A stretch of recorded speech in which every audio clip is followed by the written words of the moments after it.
Je suis Rowan, je voulais juste vous parler de la Haute Cour d'Australie et où se trouvent les grands détenus, si vous pouvez les appeler ainsi, ils semblent être. Donc la Haute Cour de l'Australie, Acte 1979, section 72, qui est juste là, parle de phoques. Au terme de l'article 1, paragraphe 32, la Haute Cour dispose d'un sceau qui est inscrit, les mots, le sceau de la Haute Cour d'Australie. Donc si vous pouvez voir ça là, le sceau de la Haute Cour de l'Australie. Maintenant, si nous allons à la Haute Cour, passer de la loi sur la Haute Cour aux règles de la H 2004, cela nous donne un sceau, qui est ce petit gars là-bas. Le sceau de la Haute Cour d'Australie. Pour vous faciliter les choses, je l'ai fait exploser, c'est tout. Ce n'est pas le sceau de la Haute Cour. C'est le sceau de la Haute Cour d'Australie dessus, parce que, numéro 1, les mots ne peuvent pas être écrits en cercle. Parce que si vous essayez de lire un livre et qu'il est écrit en cercle, vous lisez comme ça. L'appel texte symbolique, ce n'est pas un texte descriptif, ce ne sont pas des mots en anglais, c'est le chien latin dont nous avons parlé dans toutes nos vies. Donc, cela ne correspond pas à la Haute Cour de l'Australie, acte 1979, section 32, partie 1, le sceau. C'est une erreur. Non, l'autre chose, les gars, vous verrez que le drapeau au milieu là-bas, juste jeter un coup d'œil au fond, voir-le, il y a cette bannière, voir comment la bannière va, il sort en quelque sorte derrière et puis s'ouvre vers les pieds des animaux là.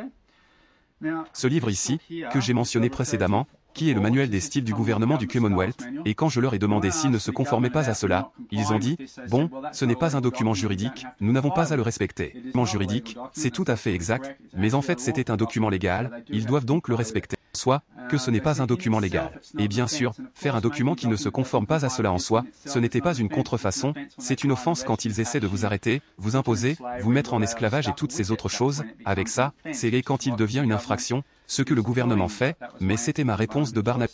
Ce livre vous montre différentes façons d'écrire le logo de l'Australie, 805 157. Non, ce qu'ils font, c'est qu'à la Haute Cour, ils utilisent évidemment la version non ombragée. Il y en a 1, 2, 3.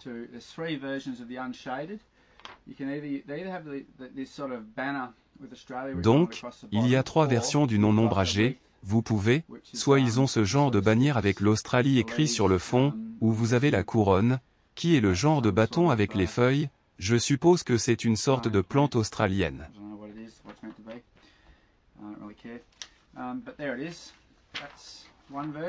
Maintenant, c'est celui qui a un peu d'ombrage, et puis ils ont celui-ci.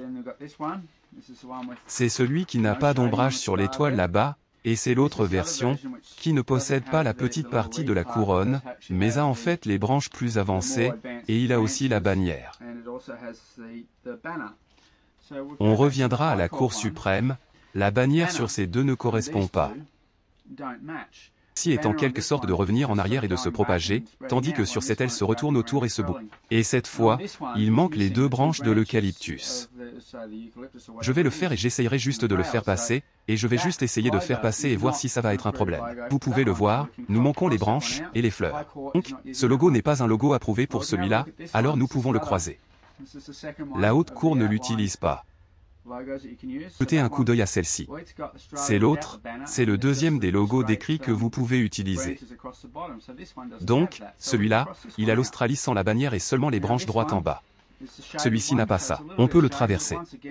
Nous manquons l'Australie. Et les branches en dessous. Et puis c'est. On peut l'écrire aussi.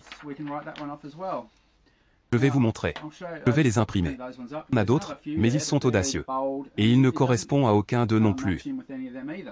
Donc la Haute Cour a essentiellement réussi à venir. Avec leur propre étendard. Ça dit que ce n'est même pas la société australienne 805 157, auprès de la Réserve fédérale américaine. Juste leur propre connerie d'entreprise, qui est enregistrée chez Dun & Bradstreet. Donc la Haute Cour d'Australie fonctionne comme une entité distincte à la Corporation d'Australie. Alors comment vont-ils s'en tirer? Je vous emmènerai à travers. Les règles de la Haute Cour sont très étranges dans la loi. Les lois disent généralement que c'est comme ça que tu le fais, et pas le faire autrement. Que ceux-ci disent, vous le faites ainsi. Tu ne peux pas, tu n'as pas à le faire. Ainsi, le règlement de la Haute Cour de 2004, règle numéro 1.09. Un formulaire prescrit à l'annexe 1 de ces règles doit être utilisé avec toutes les variations nécessaires, tant que direct enregistré. Il vous dit, si vous allez à l'annexe 1, comment écrire tous les formulaires. Alors débarrassez-vous du mandamus ou de tout ce que vous voulez faire. Certiorari. Si, il est écrit sous 109. Vous devez faire toutes les variations nécessaires. Vous devez demander au tribunal de le faire. Il dit de les faire, ou comme direct enregistré. Je vous recommande, allez devant la Haute Cour, de tout changer en anglais, parce que c'est le langage que vous êtes censé utiliser, de ce chien d'entreprise latin. Ce que la Haute Cour veut que vous utilisiez, c'est de vous inciter à utiliser, en l'annexe des documents, que c'est comme ça, en latin, mettre en majuscule, pas correctement. Vous retournez à 109. Au fait, tu n'as pas à faire ça. Juste une suggestion. Règle 2, décimale 02. Le tribunal ou un juge peut renoncer à l'obligation, la conformité avec l'une ou l'autre des exigences de ces règles. Pourquoi avons-nous les règles 2. Juste les jeter par la porte, sans souci. Soit avant ou après l'occasion de la conformité. Si vous retourniez, vous savez, il y a une affaire il y a 10 ans. Oh, attendez, vous avez mis des glosses, réparera ça. Et 2.0.3, c'est exactement la même chose. 3.0.1, vous pouvez modifier à tout moment. Glissement accidentel ou d'une omission. Les gars, ils ne commettent pas de fraude. Ils ne mettent pas de gloss sur ça pour commettre un crime. Glissement accidentel ou une omission. C'est ça qu'ils vont l'appeler. Essayez d'apporter cette merde avec eux. Et d'autres choses intéressantes. Non, je ne veux pas les règles. Un autre ici est un petit document caché.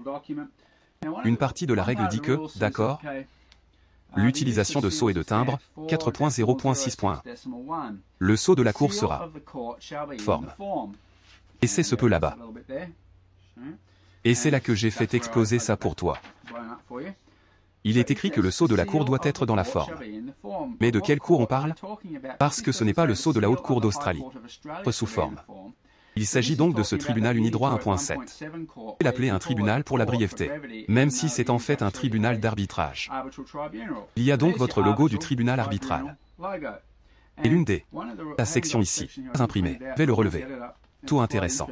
Écrit que la Haute Cour, règle de la Haute Cour, peut avoir tout autre timbre à utiliser pour d'autres affaires.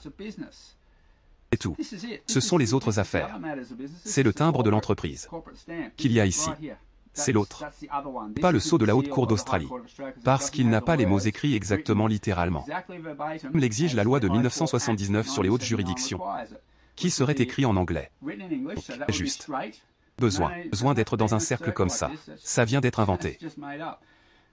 Pas élu par doctrine, convention, et l'éternité, de gauche à droite, en bas.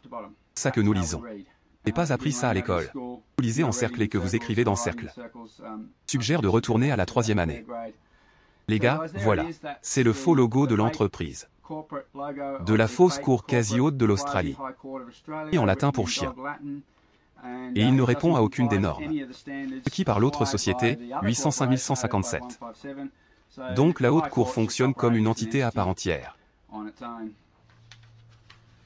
Et je vais vous parler des sociétés. Et aux suivantes. Les gars.